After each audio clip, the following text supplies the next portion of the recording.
राधा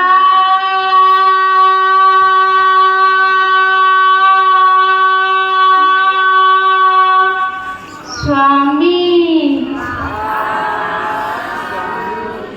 राधा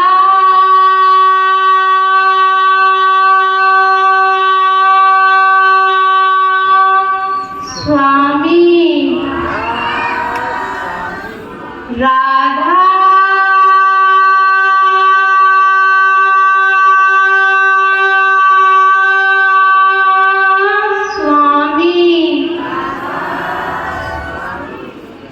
राधा आत्मा स्वामी परमात्मा।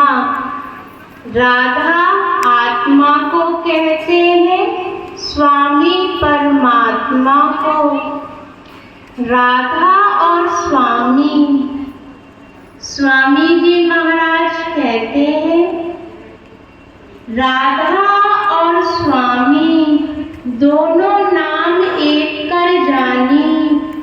राधा आदि सूरत का नाम, स्वामी आदि शब्द निजाम।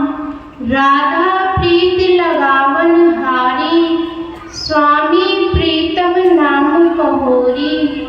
राधा और स्वामी दोनों नाम एक ही है। राधा आत्मा को कहा गया है और स्वामी परमात्मा को। परमात्मा का अर्थ क्या है? हर एक धर्म में परमात्मा को अलग अलग बना लिया गया है। बुद्धि, सभी अपनी बुद्धि और विवेक से समझें कि परमात्मा माता और पिता किसी भी धर्म में हो।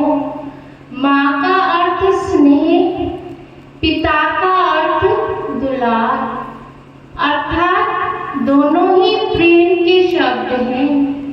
किसी भी धर्म में माता और पिता हैं, उनका अर्थ हर एक धर्म में एक ही है, अर्थात परम पिता परमेश्वर, वो परम शक्ति एक है। धर्म परमात्मा ने नहीं, हम स्वयं सभी ने बनाए हैं। जिसको जैसा उचित लगा उसने अपना धर्म अलग बना लिया, परंतु वो परम पिता परमेश्वर की शक्ति, वो सर्वमान शक्ति एक है। जिसने जीव को बनाया, अपनी आत्मा अपने अंश को अपने से विभाजित करके हम जीव आत्माओं में डाला। हम प्राणियों के अंदर वो प्राण शक्ति परम पिता परमेश्वर, उस ईश्वर की ही है। हम सभी यहाँ पर हैं, सभी में विवेक, बुद्धि, समझदारी सब में है। अपने विवेक से हम समझें, अपनी बुद्धिमता से समझें कि वो परम पिता परमेश्वर की शक्ति एक है। वो एक ही अनेक में विभाजित हो गई। पेड़ एक है, फल अनेक है, मगर फल अनेक होने से पेड़ की विशेषता तो कम नहीं होती। पेड़ तो एक ही है, फल अनेक है। तो वो परम पिता परमेश्वर की शक्ति जो हर धर्म के जीव के अंदर विराजित है, वो एक है। उस शक्ति को हम पहचाने और जाने, वो परम पिता परमेश्वर की शक्ति कहाँ है। परमात्मा को पाने के साधन अनेक हैं। कहते हैं किसी भी स्थान पर जाने के लिए कोई स्कूटर से, कोई साइकिल से, कोई मोटरसाइकिल से, रिक्शा, बैलगाड़ी, कोई हवाई जहाज, सबके वाहन अलग अलग हैं। यात्रा एक है, पहुंचना एक जगह है।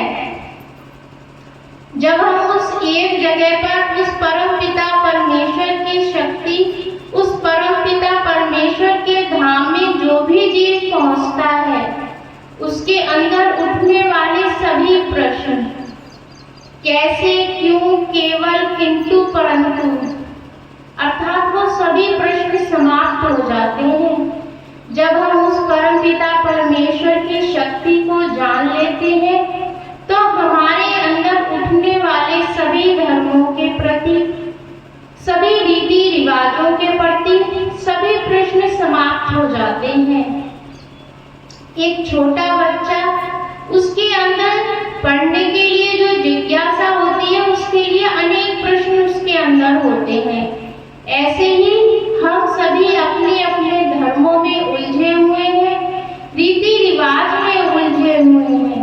इसीलिए हमारे अंदर वो चलने वाले केवल, किंतु, परंतु, कैसे, ऐसा कैसे, वो सभी प्रश्न हमारे अंदर चलते रहते हैं। और उन प्रश्नों की समाप्ति जब तक चलती रहेगी जब तक हम उस परमपिता परमेश्वर के दर्शन नहीं कर लेंगे।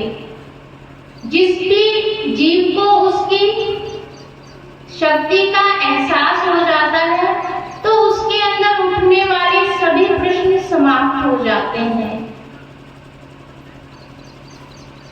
कहते हैं मीरा ने परमात्मा को प्रेम से पाया, बुद्ध ने परमात्मा को ध्यान से पाया, ध्यान अभ्यास करके, और मीरा ने प्रेम से पाया।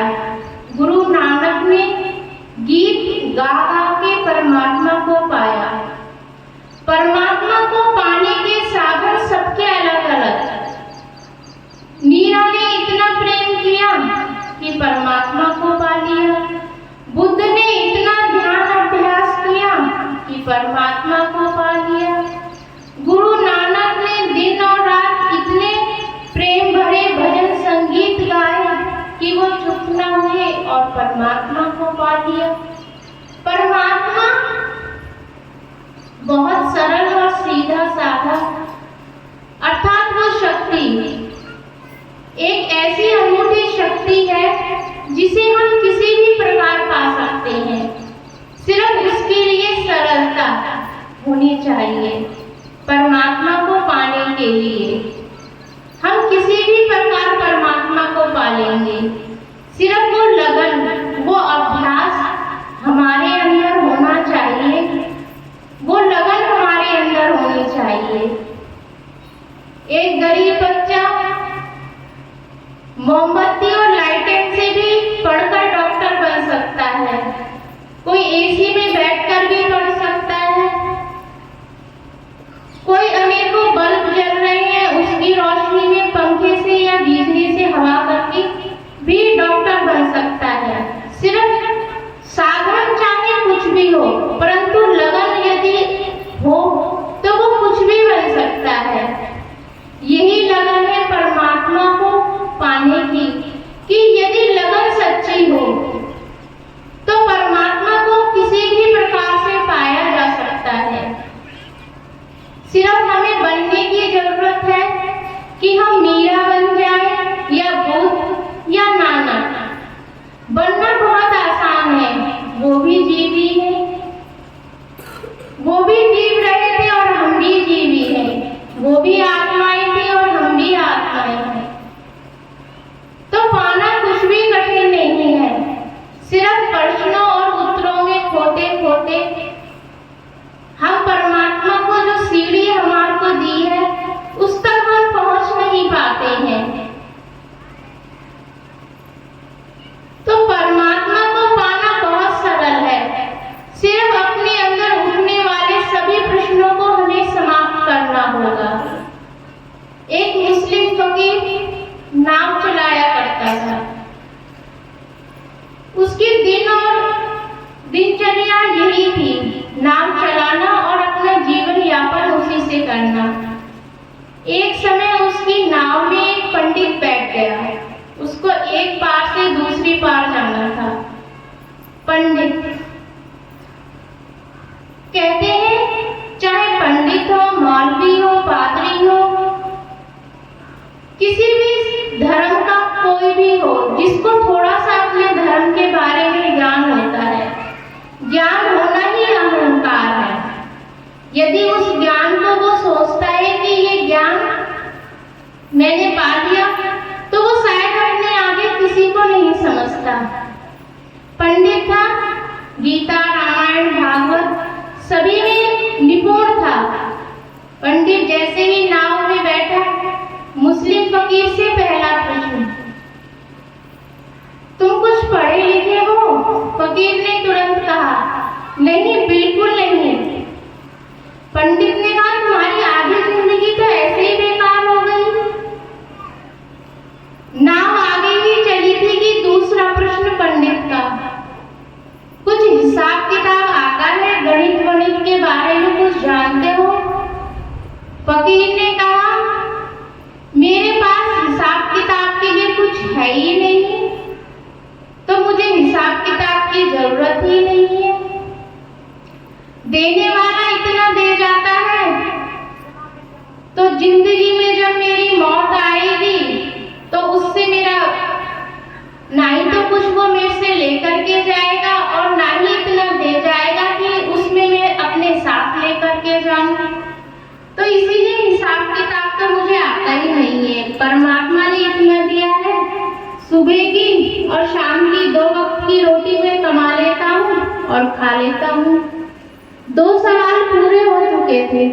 नाव आगे चली, फकीर चला रहा था। पंडित का तीसरा प्रश्न ही अभी उठता था कि नदी में भंवर उठ गई, तूफान आ गया।